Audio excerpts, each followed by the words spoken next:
To start things off, look at this outside zone right here executed with the toss. I want to highlight Denver Kirkland making the position change from guard to tackle, and in doing so, it comes with being able to make blocks in space.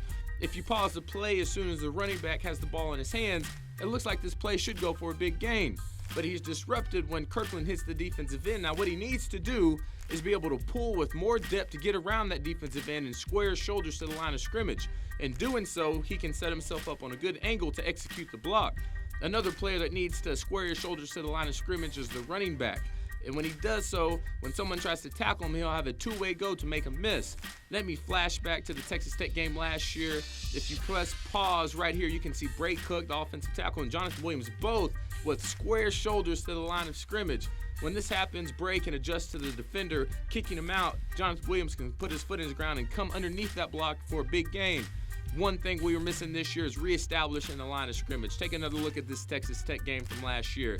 If you were to draw a line on the heels of the offensive line at the beginning of the play and then one when the running back has the ball in his hands, they are a full yard from where they started. That gives the running back room and space to make big plays. Look at this 4th and 1 from the Toledo game last week.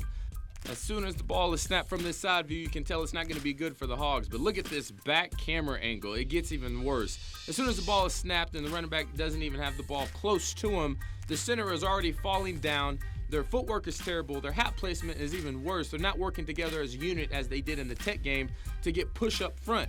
You cannot convert short yardage when your offensive line is playing like this. And I would say the biggest concern from what we saw the past couple weeks would be the physicality of our offensive line. Take a look at this play and Dan Skipper. This is not the Dan Skipper that we are used to seeing. He's getting drove 3 yards into the backfield on a backside cutoff. He should expect more for himself and get this done. Another play with Mitch Smothers and Kirkland. Look at Mitch right here getting drove into the backfield, making his running back bounce back. And it looks like Kirkland needs to finish this block. Instead, he gives up on it and allows a free shot on his running back. Unacceptable. Another play right here with Kirkland. If the defensive line is going to where you're trying to block them, if you can just get your hands on them, it's going to spring the running back outside for a huge play.